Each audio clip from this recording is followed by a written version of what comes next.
I wanted to chat to you today about the issue of repressed emotions. Yeah, many people still try to live life without having to deal with them, but we have to deal with them because these emotions that are in our body are actually acting up every day of our life. Every event that happens to you every day is influenced by these repressed emotions that are acting up. And they also act as a layer, like a shield, like something that stops you from seeing. Yeah. So I'm a bit here like if we're all fishes in the pond, and one crazy fish like me managed to jump out of the pond. And when I jumped out of the pond, I could see that this is a pond, there's the air, there's the trees. And I went back in the pond to share this with my brothers and sisters. Too many people today are victims of these repressed emotions. And too many people have not taken the courage to face them. And repressed emotions, as you know, they are emotions that we have in our body, typically from our childhood, adolescence. We all go through events, and when we are young, we do not have the emotional strength or the physical strength or the mental strength to process the events that are happening to us. So we put them in our body as a memory, as an image, and this image stops us from evolving. It stays in our body. And the consequence of that is that your life is ruined. Good evening, Bina. Thank you for joining. So, I give you an example. One of my clients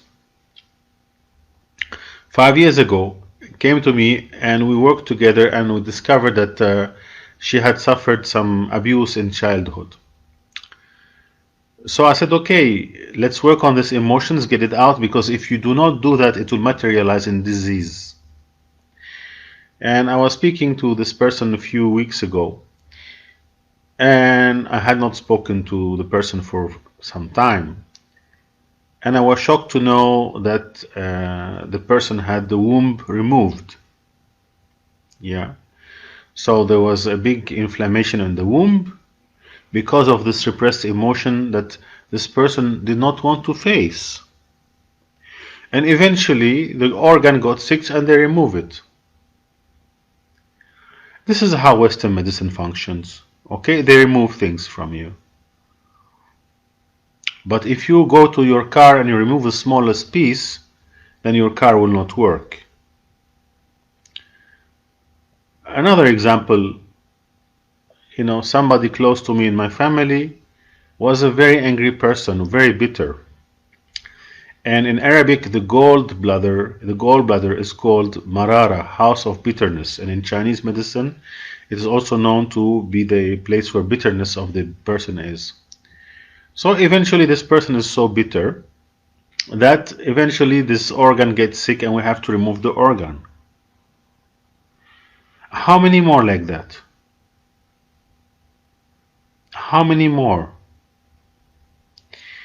And the reason the people are having these organs removed is because they cannot seem to find the courage to face the emotion behind it. Is this not sad? Tell me, is this not sad? In one case, this lady did not want to go back into her past and face the abuse and the pain of it and release it. It probably would have taken, 6, 7, 8 months of her life to work on this issue, take her power, bring out all the pain, and then get free. Instead, they prefer to just keep it down, and then eventually the organ gets bust, so they remove the organ. And if that was a solution, maybe, but it is not a solution. Because even if you remove the organ, all what you kept in there is still there destroying you. You just remove the organ. In the case of the person that had the gallbladder removed, it was noted that even after the gallbladder was removed, the person was still as cranky, as bitter as ever. And I commented then that there is no pill for bitterness and crankiness.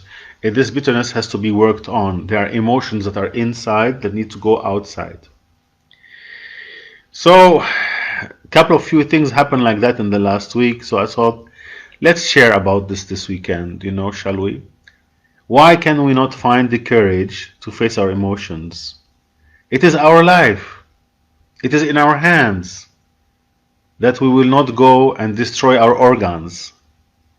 So, when we know our organs are going to be destroyed because we are harboring so much pain and suffering from childhood that we refuse to see, is this not enough incentive to just say, okay, I'll find the power, I'll find the energy to work on this and not have to have an organ removed? What do you guys think? You tell me how you view it. You tell me how you view it. Good evening again, Bina. Roxanne is saying the sickness will then travel to another part of the body. Yeah, probably. Probably. She needed to love her wounds and heal herself, absolutely. But it was too difficult, Roxanne. Some people are too scared of going into emotions. They think that if they go back in the emotion, what's going to happen to them? So we have to create awareness that, ignoring it and hiding it and putting it down, is not a solution. It is the human nature to try to escape the pain. But the pain of facing the emotions and healing them is necessary. Our humanity is so sick that in America there was a crisis of opioids because people found these painkillers so good they were buying them left, right, and center, and the doctors were promoting them, and they became addicted. And apparently, 500,000 people died from taking these opioids. You probably heard about this opioid crisis in the Americas. But why is this opioid crisis? Because people like to be numbed. They don't feel the pain. I don't want anybody to feel the pain, but if you do not go into this emotional pain that we all have, there is not one single human being walking on this earth who does not have repressed emotions. Maybe some very rare tribal people living in the Amazon, because they still have like a natural way of functioning, maybe they don't have repressed emotions. But everybody else probably has, must have. So we all have them. So there's nothing to hide, Everybody has them, from the smallest guy to the tallest guy to the biggest guy to the thinnest guy. Everybody has them.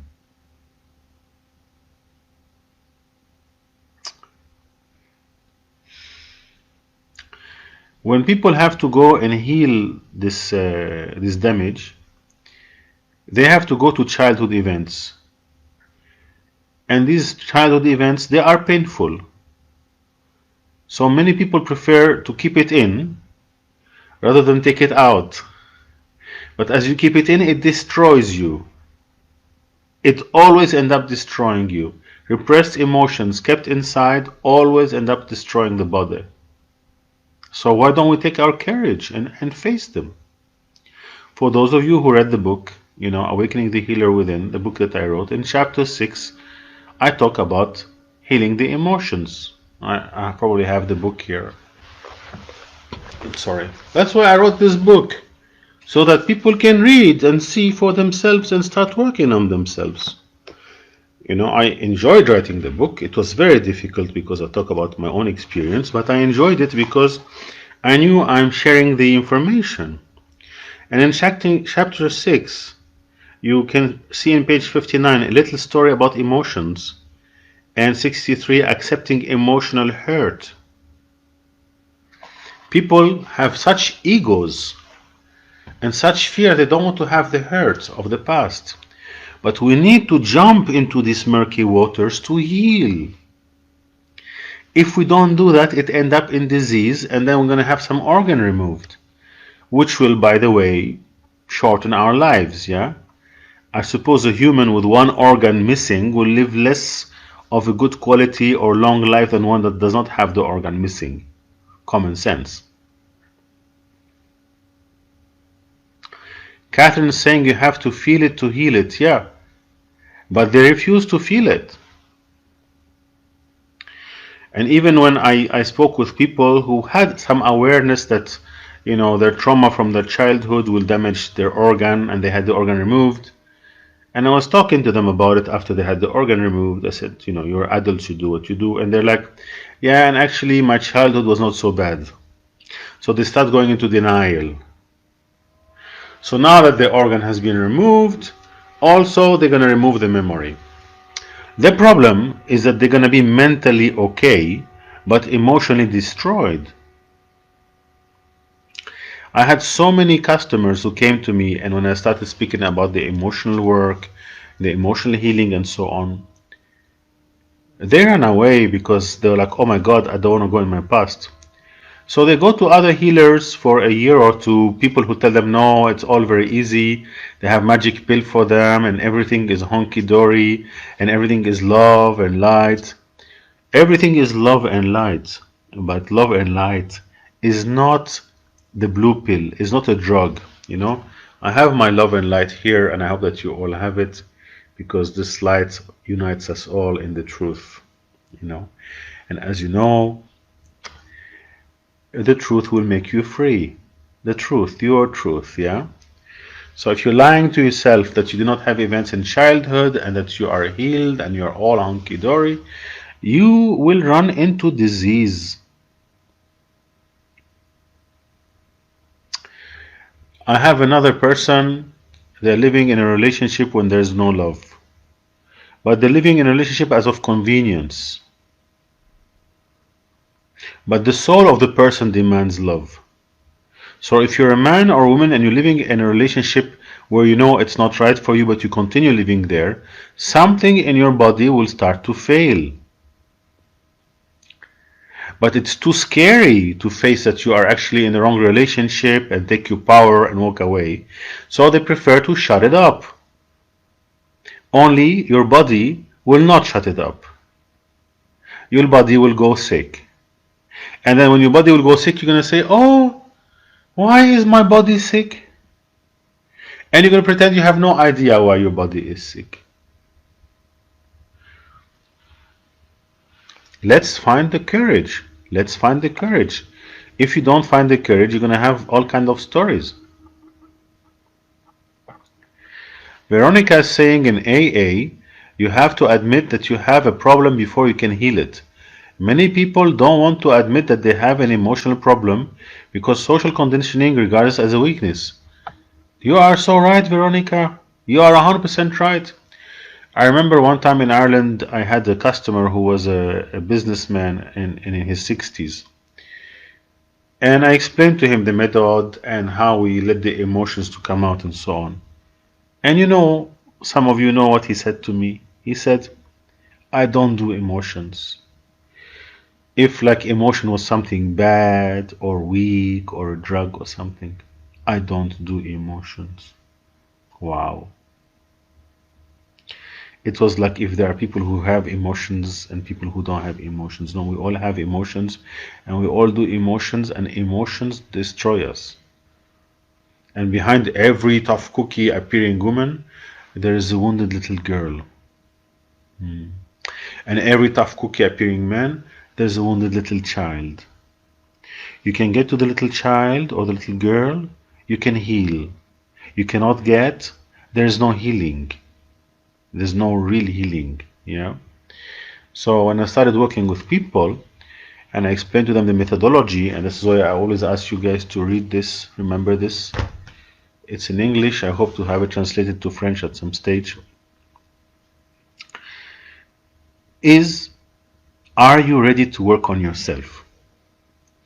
If they are not ready to work on themselves, I say to them, I cannot work with you. Because I know even if I do a lot of healing work on them and with them and help them to see things, if they themselves they are not willing, we will not get anywhere. So yeah, absolutely, Veronica, you are spot on. In the AA, they ask people that they have to admit what is happening. You know, they have to admit. Brian Soleil is saying, through my experience, healing repressed emotions and karma is the unique way to purify our soul and heal our life. We cannot progress without this process. Yes, it needs a big amount of courage, but the result is huge. You're absolutely, Brian Soleil. You are very right. You are very right. Thanks a lot, man, for your precious guidance. You are most welcome. But it takes years, right, Brian Soleil? It takes years. No healing will happen in a few months. It's a journey. That's why I wrote about this also in the book. I write, healing is a journey. It is a journey of reconnecting with your true self and nature, who you are, what you have come to do. Yeah. Obviously, somebody gets hit by a car, you need to go to the A&E, to the emergencies. You get a violent disease, you have to take some medication. But I'm talking to you about the chronic conditions. When things are happening repeatedly and they have become a structure of who you are and how you function, for sure they have to do with repressed emotions. For sure. The other leg of all of this is karma. We'll talk about it another day. We'll do like a day special for karma. But today, just focus on repressed emotions. Roxanne said something quite interesting. People need guidance on how to actually really love. Yeah, that's another story. That's a big one. Yeah.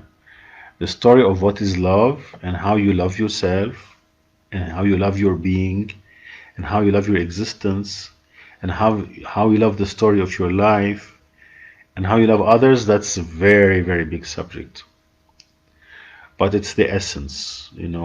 Loving ourselves is the essence. And out of loving ourselves, we should find the courage. We should find the courage to be humble. I don't know. Help me. Somebody. And then act. Remember that the healing process is a journey of discovery. You gotta go into the labyrinth of life and find yourself. And sometimes there are very difficult experiences.